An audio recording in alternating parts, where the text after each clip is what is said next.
बहुत बहुत धन्यवाद कुमार भैया, आपने इतना अच्छा छंद लिखा मेरे लिए। जी बात एक देर से आप गंदी फैला रहे थे। चलो एनीवेज, तो सबसे पहले तो मैं सभी को प्रणाम करता हूँ। बड़े बड़े अधिकारी लोग सब बैठे हैं, मैं तो इतना पढ़ा लिखा नहीं हूँ और सदैव हंसने सच बता रहा हूँ मैं। और बड़ा अच्छा लगता है महाराज अग्रसेन जी के जब मैंने चित्र देखा, मेरा नाम भी पुनीत अग्रवाल है, तो बड़ा मुझे खुशी की अनुभूति हुई। और पोदार महासभा मिलकर इतना अच्छा काम कर रही है। जैसा सब लोगों ने बोला, हमने भी कभी अरुण जी के विषय में नहीं पढ़ा ना कभी जाना, लेकिन आज मैं यहाँ बैठा आप सब लोगों से ना मुझे काफी सीखने को मिला इस बारे में। मैं भगवान महाराज अग्रसेन जी के जीवन पे एक कविता लिख रहा हूँ, क्योंकि हमारे धर्म में ये कहा जाता है कि कविता के बात से अगर बात कही जाए तो दूर तक पहुंचती है। महाकवि तुलसीदास जो हमारे कुल के इतने बड़े कवि रहे, उन्होंने पूरे राम जी का चरित्र जो है कविता के माध्यम से दूर दूर तक, कोने कोने तक पूरे विश्व में पहुंचाया। तो मेरा मन है मैं उसमें लिख रहा हूँ। तो अब मैं इसमें जो है ये जो हमारे वैश्य समाज की जो अलग अलग शाखाएं हैं जिनको कि एक नहीं हो पा रहे, मैं उसको भी उसमें अब जब शामिल करूंगा, एक पैराग्राफ एक अंतरा जरूर उसके अंदर रखूंगा। मेरा पूरा मन है। और ये बात सत्य है, मैं एक कंपनी में कंट्री हेड की तरह काम करता हूँ, पूरे विश्व में भ्रमण करता हूँ। अभी मैं रांची में था, तो वहाँ पे हमारे जो डिस्ट्रीब्यूटर है उनका नाम कपिल पोदार है। तो मेरी उससे डिस्कशन होने लगी, तो मैंने उनको बोला, मैंने पोदार साहब ऐसे ऐसे एक प्रोग्राम है, मैं बोले आप वापस दिल्ली जा रहे हैं? मैंने कहा मेरा एक प्रोग्राम है पोदार महासभा का दिल्ली में। बोले यार मैंने तो कभी सुना ही नहीं इसके बारे में कि पोदार महासभा करके कोई है। तो मतलब अभी इसको काफी है, उनका काफी इंटरेस्ट भी था। आप लोग थोड़ा सा मेहनत और करेंगे, थोड़ा सा हम सब मिलकर काम करेंगे, तो मेरे ख्याल से इस समाज को चाहने वाले, काम करने वाले बहुत सारे लोग हैं। और बड़ा मुझे खुशी है जब मैं इतने लोगों से मिला और मुझे जमान में आया कि इतने बड़े बड़े लोग इस समाज से जुड़े हुए हैं और इतने आगे तक प्रतिनिधित्व कर रहे हैं समाज का।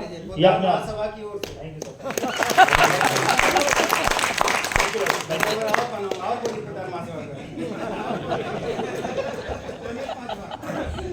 मैं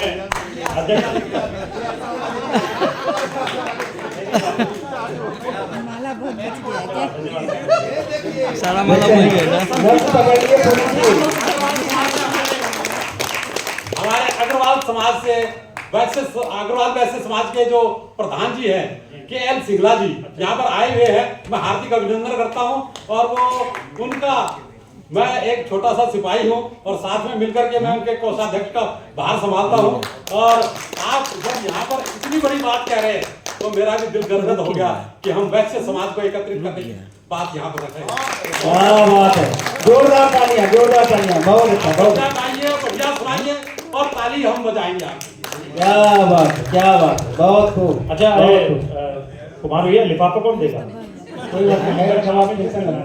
हाँ, मैं बालकृष्ण जी का बहुत अभिनंदन करता हूँ, अध्यक्षता कर रहे हैं सभा की। जो घर के कवि है उनका कोई लिफाफा नहीं। अच्छा कुमार भैया का नहीं है ना? सत्यनारायण जी का विशेष आभार, उन्होंने इतना अच्छा प्रोग्राम अरेंज किया। और देखिए मैं ज्यादा बोलने में कम विश्वास करता हूँ, कविता सुनाना ज्यादा करता हूँ और मेरी भाषा बहुत खराब है, हिंदी इंग्लिश उर्दू सब मिक्स होके आती है। लेकिन जो मैं कहूंगा आप ये मान के चलिएगा, मैं बड़ी कविता सुना रहा हूँ आपको। अभी मुझे भी पीएचडी की मानद उपाधि मिली है, डॉक्टर मैं बता दूं, आपने अपने बारे में बताया, तो आप ये मान के चलिएगा हम जो भी सुना रहे हैं अच्छा सुना रहे हैं। समझ में ना भी आए तो आप ताली बजाते रहिएगा। आप विश्वास मानिएगा, इतने साल मंचों पे हो गए, टीवी कार्यक्रमों में हो गए, आज भी जब मंच पे आते तो नर्वसनेस होती है हम लोग के अंदर, और आप लोग की तालियों से जो है वो नर्वसनेस दूर होती है।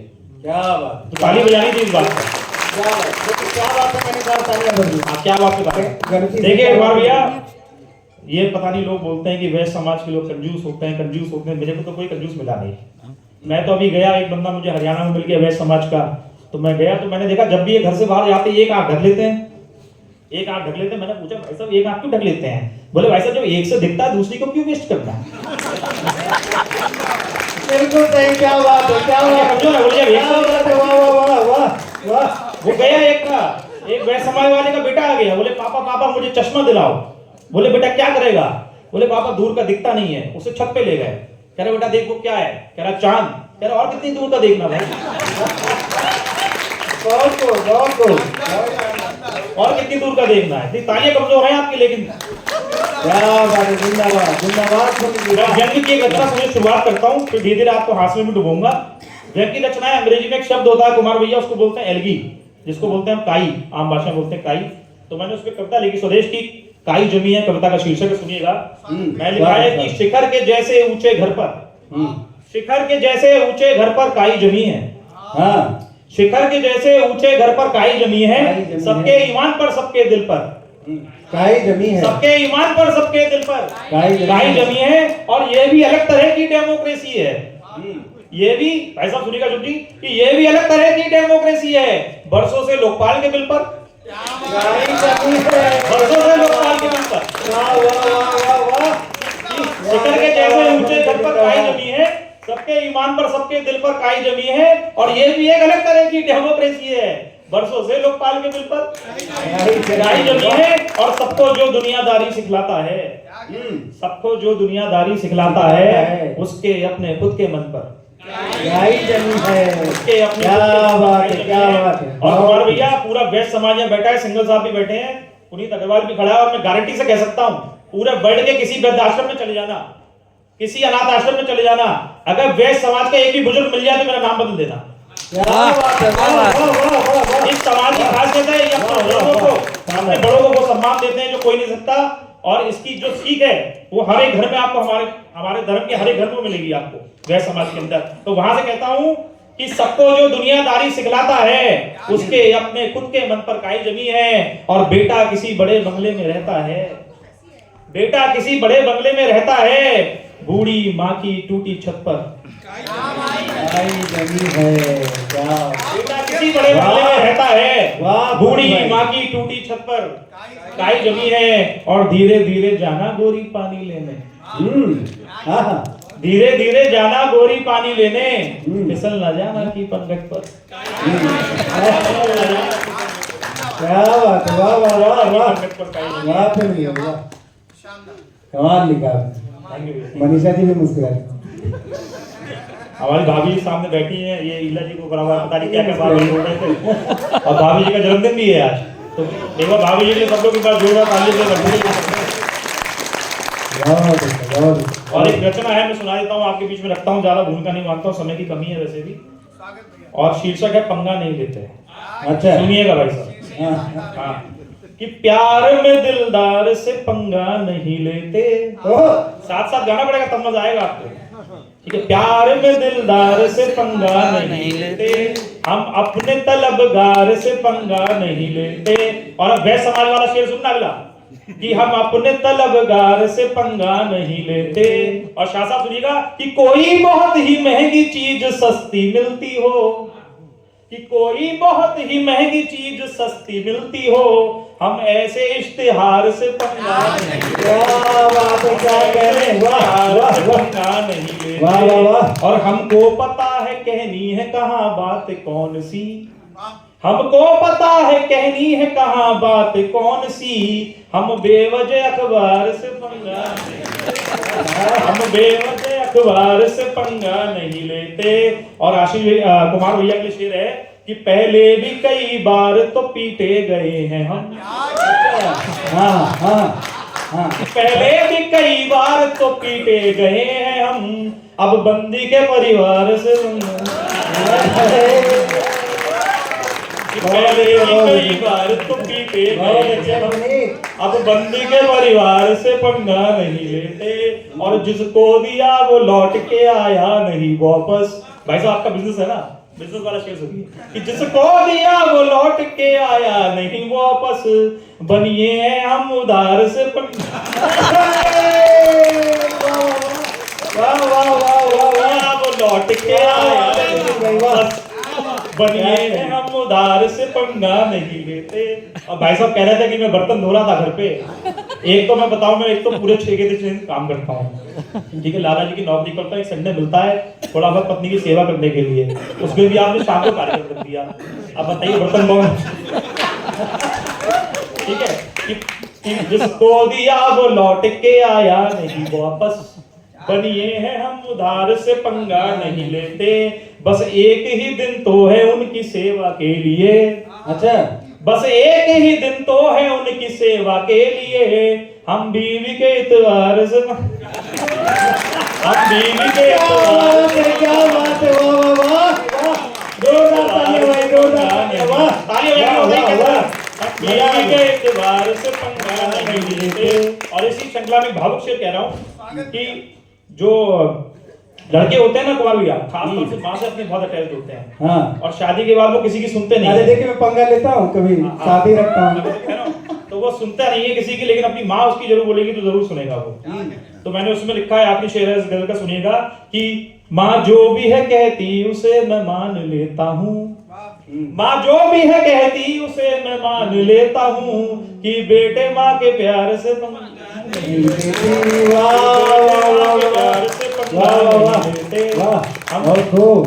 अपने तलबगार से पंगा नहीं लेते। कुमार भैया जी, कविता तो सीख सुना रहा हूँ ना? ना आप बिल्कुल सही सुना रहे हैं, बहुत तालियां कमजोर है, एक बात ताली। देखिए, मैं बनियों के बारे में जितना कहूँ, वैश्य समाज के बारे में जितना कहूँ उतना कम है। एक बार एक वैश्य समाज का आदमी मिल गया, वहां गड्ढा खोद के बैठा हुआ है डीप में। मैंने कहा क्या कर रहा है? कह रहा भाई साहब डीप थिंकिंग।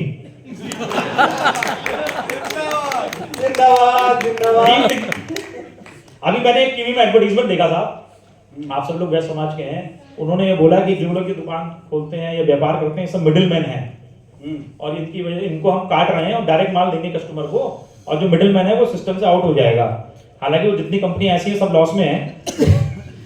लेकिन मैंने 4 पंक्तियां कही, आउट ऑफ द वे जाके 4 पंक्तियां सुना रहा हूं, मुझे लग रहा है अच्छा मंच है, आप लोग खुद के मन से सुन रहे हैं, तो 4 पंक्तियां आपके रख रहा हूं, मेरी पंक्तियों की लाज रखिएगा। स्वागत भैया, स्वागत। लिखा है कि ऑनलाइन वाले सारे ज्ञान हमको देते हैं, कहते हैं हमको मिडिल मैन हम लोग, कि ऑनलाइन वाले सारे ज्ञान हमको देते हैं, कहते हैं हमको मिडिल मैन हम लोग, और ऑनलाइन आया भी नहीं था जब दुनिया में, तब से इस देश की सप्लाई चेन है हम लोग। वाह वाह वाह वाह, क्या बात। अब अंडे भी ब्लिंकिट पे मिलने लगे, और पहले तो वहीं से लेते थे साहू जी की दुकान से जाके। हाँ, कि ऑनलाइन वाले सारे ज्ञान हमको देते हैं, कहते हैं हमको मिडिल मैन हम लोग, और ऑनलाइन आया भी नहीं था जब दुनिया में, तब से इस देश की सप्लाई चेन है हम लोग। कोलगेट तो आया था वहां से, उसको एक एक गांव तक किसने पहुंचाया? मिडिलमैन ने। हाँ, मिडिलमैन। वाह वाह वाह। ऑनलाइन आया भी नहीं था जब दुनिया में, तब से इस देश की सप्लाई चेन है हम लोग। और मैंने देखिए छोटी छोटी जगहों के नाम लिए हैं, आप रिलेट करेंगे बिजनेस के लिए कितने इंपॉर्टेंट है। एक जैसे इसमें नाम है, एक आपने सुना होगा, एक हल्दीराम तो आप जानते ही हैं, एक पंछी पेटा सुना होगा आगरा का आपने, और एक मैं बताता हूँ गुजरात में एक बहुत फेमस है ब्रांड, इसको बोलते हैं इंदू बेन, इंदू बेन बोलते हैं। और वहां का जो इंदू बेन, जैसे यहाँ पे हल्दीराम वैसे वहां पर खाकरा फाफड़ा वगैरह आपको खाना हो तो इंदू बेन पूरे गुजरात में फेमस है, और पूरे महाराष्ट्र रीजन में अगर आप देखेंगे तो वेस्ट रीजन में इंदू बेन का नाम चलता है। तो मैंने वहां से लिखा है कि ऑनलाइन आया भी नहीं था जब दुनिया में, तब से इस देश की सप्लाई चेन है हम लोग, और हम हैं पहाड़गंज। सुनना भाई साहब, बाहर इंडिया में जब कहीं को कुछ नहीं मिलता ना तो वो पहाड़गंज जाता है, कि हम हैं पहाड़गंज, रेल रोड और माल रोड। किसी भी शहर में जाते तो सबसे पहले क्या ढूंढते? स्टेशन रोड कौन सी है भैया? सारी दुकानें स्टेशन रोड पे मिलेंगी। कहीं जाते हो कहते माल रोड कौन सी भैया? सारी दुकानें माल रोड पे मिलेंगी। तो कह रहे कि हम हैं पहाड़गंज, रेल रोड और माल रोड, हल्दीराम पंछी और इंदू बेन है हम लोग, कि हम हैं पहाड़गंज, रेल रोड माल रोड, हल्दीराम पंछी और इंदू बेन है हम लोग। और जैसा मैंने बोला था, ये ऑनलाइन वाले जितना ज्ञान देना, सबकी कंपनियां लॉसेस में आप बोलेंगे, जब गूगल पे डाल के देख लीजिएगा। तो मैंने वहां से कहा है, और हमको हटाकर भी तुम तो हो लॉस में ही, हमको हटाकर भी तुम तो हो लॉस में भी, राम की कृपा से खूब मेंटेन है हम।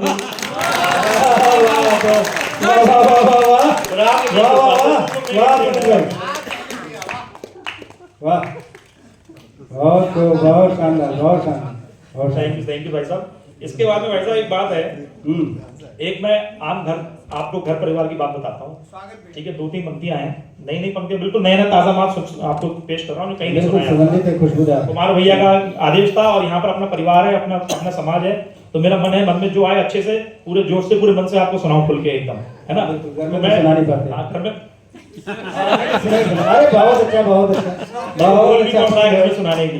बशीर बट साहब का एक मशहूर शेर है, वो कहते हैं कि अब के बिछड़े शायद कभी सालों में मिले, और जिस तरह सूखे हुए फूल किताबों में मिले।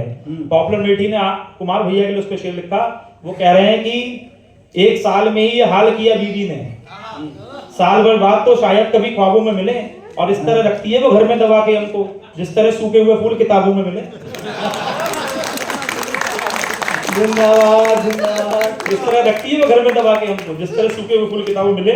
और मैंने लिखा है, देखिए सुनिएगा, कि उसने खरीद ली है कि गाड़ी नहीं कोई, उसने खरीद ली है कि गाड़ी नहीं कोई, बीबी ने भी ले ली है कि साड़ी नहीं कोई। और मेरे दादाजी अब नहीं रहे दुनिया में, तो हमारे जब घर में जो बुजुर्गों का सिस्टम होता है वो सिंपल होता है। वो सुबह 5 बजे उठते हैं, डेली शेव बनाना, डेली दुकान पे जाना, डेली शाम को आना। उनका जब तक वो रहे शेड्यूल रहा। 87 में वो रिटायर हुए थे गवर्नमेंट जॉब से, 87 में मेरा बर्थ हुआ, तो तब से मैं जब तक वो रहा मैं उसके साथ, तो मैं उनका ये जीवन देखता आया। लेकिन मैंने उस पर भी शेर लिखा कि उसने खरीद ली है कि गाड़ी नहीं कोई, बीबी ने भी ले ली है कि साड़ी नहीं कोई, और मेरे दादाजी तो बनाते थे घर पे रोज, फैशन में आ गई है कि दाढ़ी नहीं कोई। फैशन स्वदेश तेरी भी है क्या? कि फैशन में आ गई है कि दाढ़ी नहीं कोई। और बिहार का एक करेक्टर बड़ा मशहूर हुआ, जैसे कि आज हम बाबूजी के बारे में, अरुण जी के बारे में बात कर रहे हैं ना, ऐसे एक आदमी है दशरथ मांझी, जिसको कोई नहीं जानता था। एक फिल्मकार ने फिल्म बनाई, फिर उसके बारे में लोगों ने पढ़ा, उसकी किताब पढ़ी, आज उसको लोग एडमायर करते हैं। और वहां पे शायद कोई गेट वेट भी बना दिया, मैंने फोटो में देखा था, बड़ा अच्छा सा।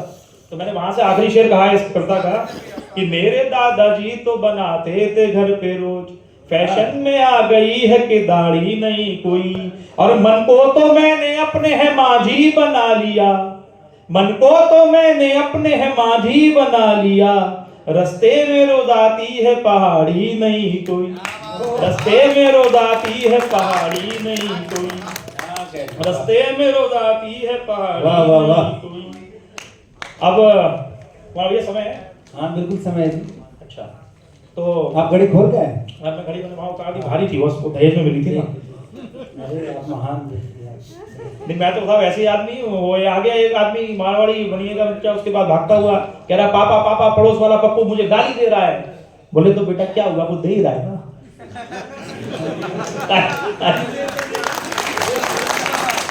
बोले तो दे ही रहा हूँ, क्या टेंशन लेना। आप देखो ना, आपने समाज के लोग किसी से झगड़ते बोले यार छोड़ना यार, क्या करना, 150 फालतू दे निपटे ना, क्यों टेंशन लेनी, उतने पैसे में 1 लाख रुपए कमाऊंगा, जितने पैसे उससे लड़ूंगा जाके। बोले वो दे ही रहा है ना, ले तो नहीं रहा ना, तो दो ना। वो कहते हैं कि बहुत अच्छा, बहुत वो कहते हैं कि इस कदर दादागिरी सही नहीं। कुमार भी आपकी दादागिरी चल रही है? ना इस पर दादागिरी नहीं, आप इस तरह दादागिरी सही नहीं, वो तो तबीयत मेरी सही, बताता बनना, वो तो तबीयत मेरी सही नहीं। और आप देखेंगे हिंदुस्तान में, आप कहीं चले जाइए आज के टाइम में साहब, किसी एयरपोर्ट में, किसी फ्लाइट में, किसी होटल में, किसी रेस्टोरेंट, कहीं भी इतनी भीड़ है, हर जगह इतना ट्रैफिक है, और उसके बाद भी देश में भुखमरी। मैं तो बड़ा कंफ्यूज हो जाता हूँ कई बार, यह सच्चाई है क्या वो जीडीपी का डेटा गलत है या जो हम देखते हैं वो गलत है? क्योंकि अपन तो ट्रैवल करते रहते हैं, तो अपन देखते हैं कि यार हर जगह, मतलब छोटे से छोटे ढाबे से और बड़े से बड़े रेस्टोरेंट में इतनी भीड़ है कि मैं कह नहीं सकता। तो अब मुझे नहीं पता, वो मैं इकोनॉमिक्स लोगों के ऊपर छोड़ता हूँ कि वो उस पर निर्णय लेंगे। मैं अपनी बात कभी हृदय से कह रहा हूँ कि इस कदर दादागिरी सही नहीं, वो तो तबीयत मेरी सही नहीं, और हर रेस्टोरेंट के बाहर लंबी लाइन है, हर रेस्टोरेंट के बाहर लंबी लाइन है, इस कदर भी भुखमरी सही नहीं, इस कदर सही नहीं, सही नहीं। और ईला जी बड़ा अच्छा सूट पहन के आई हैं, तो मुझे एक शेर याद आ गया, इसलिए मैंने ये गजल निकाली है। पुनीत जी, जब हम लोग नीचे गए थे, वो क्या कहते हैं ग्रीन रूम में, उसमें मनीषा जी की खासियत बता रहे थे, अभी ईला जी पे आ गए। नहीं, मुझे पता नहीं था ना मनीषा जी की शादी हो गई है, तो उनके 2 बच्चे हैं। मुझे बाद में पता चला, मैं आया, मैंने देखा ये लिखा श्रीमती मनीषा सक्सेना, मैंने कहा ये क्या चक्कर है, तो पता चले संतूर मॉम है भाई, इनको देख के, इनकी त्वचा को देख के इनकी उम्र का पता ही नहीं चलता। गाली बजा रही है मजे लेने, मतलब तो क्या है, सत्यनारायण बाबू की कथा हो जाएगी, मैं बोल दूंगा आप सुनते चले जाओ। सत्यनारायण भगवान कथा, लास्ट में सत्यनारायण भगवान कथा नहीं सुननी भैया, अब तो सब कथा आपको याद हो गई कि हर रेस्टोरेंट के बाहर लंबी लाइन है, इस कदर भी भुखमरी सही नहीं, और आजकल तो सादगी का जोर है, आजकल तो सादगी का जोर है, पल्लू पर इतनी जरी सही नहीं, पल्लू पर इतनी जरी सही नहीं। और मैं तो साहब अपने मन की बात कही है, आप लोग रेट कर पाओ तो ताली बजा देना, ठीक है। अगली बात कहूंगा कि इससे बेहतर बेच लेना तुम चने, इससे बेहतर बेच लेना तुम चने, लाला जी की नौकरी सही नहीं, इससे बेहतर सही कहा था डॉक्टर साहब, इससे बेहतर बेच लेना तुम चने लाला जी की नौकरी। बाबूजी ने कहा कि मैं जब व्यापार में आ गया तो 50-60 लोगों का परिवार चलाता हूँ, पहले अपना चलाता था। और एक बात मैं कहूंगा भाई साहब को कि भाई साहब अगर जॉब में होते तो भाई साहब के बच्चे को वहां से शुरू करना पड़ता जहां से भाई साहब ने करा। आज भाई साहब का बच्चा वहां से शुरू करा जहां से भाई साहब छोड़ेंगे। तो मैं चाहता हूं कि हमारे प्रधानमंत्री का भी ये विचार है और मैं भी चाहता हूं कि रोजगार की बजाय कारोबार पे ध्यान देंगे तो सबका भला होगा, ये पूरा देश आगे निकल जाएगा। हमें तीसरी या दूसरी बड़ी इकोनॉमी बनने से कोई रोक नहीं सकता है। तो मैंने कहा कि इससे बेहतर बेच लेना तुम चने, लाला जी की नौकरी सही नहीं, और कवियों का स्वागत जरा ढंग से करें।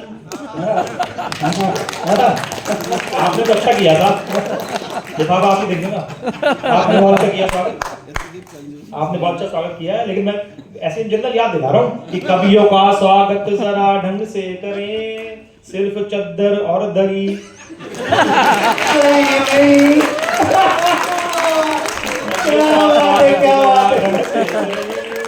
सिर्फ चद्दर और दरी सही नहीं। उपायुक्त साहब बैठे हैं, पुलिस उपायुक्त साहब, ये जहाँ पे बर्ड होता है मुखबरी, ठीक है, तो आप मुखबरी देखिए, एक मोहल्ले में 2 घर हैं और दोनों सासों की आपस में लड़ाई है, ठीक है। लेकिन होता क्या है देखिए अगले शेर में कि कवियों का स्वागत जरा ढंग से करें, सिर्फ चद्दर और दरी सही नहीं, और एक बहू दूजी बहू से मिल गई। झड़ाई सासों का झगड़ा है, बहुएं दोनों आपस में मिल गई उनकी, कि एक बहू दूजी बहू से मिल गई, यूं दुश्मनों से मुखबरी।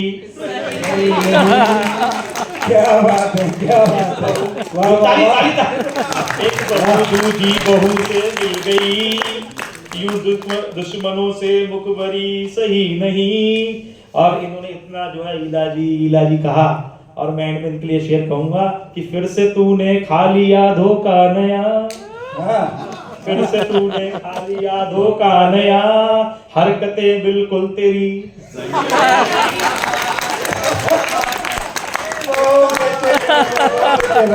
तूने खा लिया धोखा नया, हरकतें बिल्कुल तेरी सही नहीं।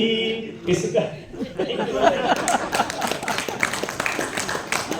ठीक है साहब, ज्यादा समय नहीं लूंगा, नहीं बहुत बढ़िया पढ़ रहे हो, ज्यादा समय नहीं लूंगा, आखिरी रचना पढ़ता हूँ और आप लोगों से आगे लेता हूँ आज के लिए।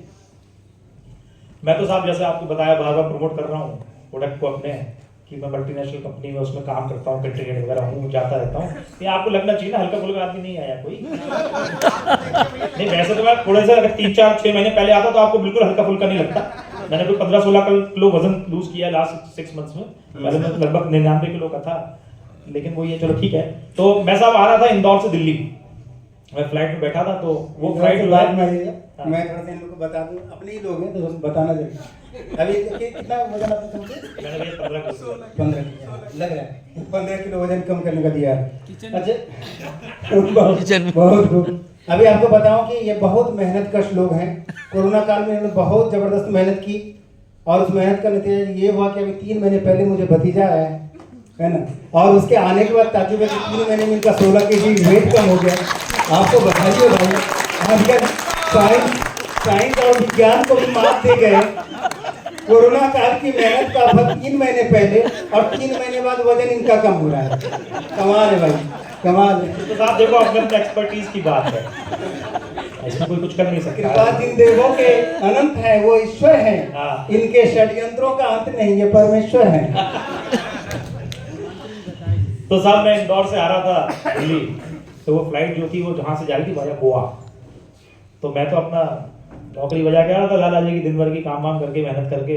मैंने कहा रात को 2 बजे फ्लाइट पहुंचेगी, कल सुबह फिर 10 बजे ऑफिस जाना है, अपन कहाँ चक्कर में पड़ गया, सोएंगे। और उसमें क्या आती उत्साहित लोग बैठे थे गोवा जाने वाले, कुछ तो नए नए शादी करके आए थे, वो थे चूड़ा वूड़ा पहने हुए लाल रंग का, और कुछ जो है वो मतलब बच्चों को कपल्स बच्चों को लेके जा रहे थे अपने। तो मैंने उनको देखा तो कुमार भैया मेरे से देखा नहीं। हाँ मैंने वहीं पर जो है फ्लाइट में गजल लिख दी। अच्छा, बहुत दुख के साथ स्वदेश चला गया, स्वदेश को सुनानी थी। तो मैंने साहब गजल लिख दी साहब, मैंने उसमें बात में लिखी साहब, अगर मैं रिलेट करूं एक एक के दिल में घुसूं तो तालियां इतनी जोरदार बजनी चाहिए, क्योंकि मेरी आखिरी रचना, फिर मैं अपना स्थान लूंगा, फिर दोबारा पता नहीं अगले साल नहीं मिलूंगा। नहीं रेट बढ़ जाता ना। बहुत चलिए ठीक है, बहुत अच्छा। बहुत मैंने लिखा है कि बस इसी बात पर रोया जा रहा है, हाँ, बस इसी बात पर रोया जा रहा है, कि मेरा पड़ोसी गोवा जा रहा है। क्या बात है, क्या बात है, वाह वाह वाह वाह वाह वाह वाह। बस इसी बात पर रोया जा रहा है कि मेरा पड़ोसी गोवा जा रहा है, और ये सब आपके कर्मों का फल है। ये सब आपके कर्मों का फल है। वही कटेगा जो गोया जा रहा है। बहुत शानदार, बहुत शानदार। ये सब वाह, आपके वाह। कर्मों का फल है। वही कटेगा जो गोया जा रहा है। और मैंने शेर लिखा था, मुझे नहीं पता था कि मैं यहाँ सुनाऊंगा रचना, समय होगा और भैया बैठे होंगे, भाभी का बर्थडे होगा, मुझे नहीं पता था, कसम से नहीं पता था। तो मैं लिख रहा हूँ कि बस इसी बात पर रोया जा रहा है कि मेरा पड़ोसी गोवा जा रहा है, और ये सब आपके कर्मों का फल है। वही कटेगा जो गोया जा रहा है। और वो फिर से भूल गया बीवी का बर्थडे। बर्थडे नहीं है, बर्थडे। वो फिर से भूल गया बीवी का बर्थडे कि अब फुर्सत से धोया जा रहा है। वाह वाह वाह वाह पुनीत भाई, वाह। फिर से भूल गया बीवी का बर्थडे कि अब फुर्सत से धोया जा रहा है। और सुना है उसकी बीवी मायके गई है। अच्छा, अगली लाइन पढ़ूंगा तो बताना, जब बीवियां मायके जाती हैं तो क्या होता, जो मैं पढ़ रहा हूँ लाइन वो ठीक है नहीं। पहले एक बार बताइए, आप में से जीवन में खुश कौन कौन लोग, ये बताइए। एक बार हाथ खड़े करिए जो लोग जीवन में बहुत खुश है, अपने हाथ खड़े करिए। जो बहुत खुश है जीवन में, एक बार हाथ खड़े करिए ना, एक बार हाथ खड़े करिए। अच्छा, इनमें से शादीशुदा कितने लोग हैं? अच्छा, मैं दोनों चीजों का रिलेट मत करिए ना, मैंने अलग सवाल पूछा था। आपने हाथ नीचे कर लिया। अलग खुशी होना अलग चीज है, शादीशुदा होना अलग चीज है। तो फिर से भूल गया बीवी का बर्थडे कि अब फुर्सत से धोया जा रहा है। और सुना है उसकी बीवी मायके गई है, पट्टा 2 दिन से सोया जा रहा है। वाह वाह वाह वाह। सुना है उसकी बीवी मायके गई है, पट्टा 2 दिन से सोया जा रहा है। और अभी अभी त्योहार आके गए हैं, तो हमारे हिंदुस्तान में अब दूध खोया पनीर तो बचा नहीं है। अभी मैंने देखा था एक न्यूज में, वॉशिंग पाउडर निरमा से मिठाइयां बना रहे हैं वो लोग, खोए की खोया बना के उससे मिठाई बना रहे हैं। मैं लिखा कि वो मुझसे बिछुड़ रहा है धीरे धीरे, कुमार भैया, वो मुझसे बिछड़ रहा है धीरे धीरे, जैसे बर्फी में से खोया जा रहा है। क्या बात है, वाह। उपमा अलंकार देखे कभी किया कि वो मुझसे बिछड़ रहा है धीरे धीरे, जैसे बर्फी में से खोया जा रहा है। और वो बना तो लाया था अपनी माशूका को बीबी। लव मैरिज वाला है कोई यहाँ पर? नहीं है क्या कोई? अच्छा, भाई साहब है, वाइफ कहाँ है आपकी? अरे भाई बहुत बढ़िया, ये शेर बंद सुनाऊंगा नहीं, कैसे कर। हाँ, वो बना तो लाया था अपनी माशूका को बीबी कि अब किस्मत को रोया जा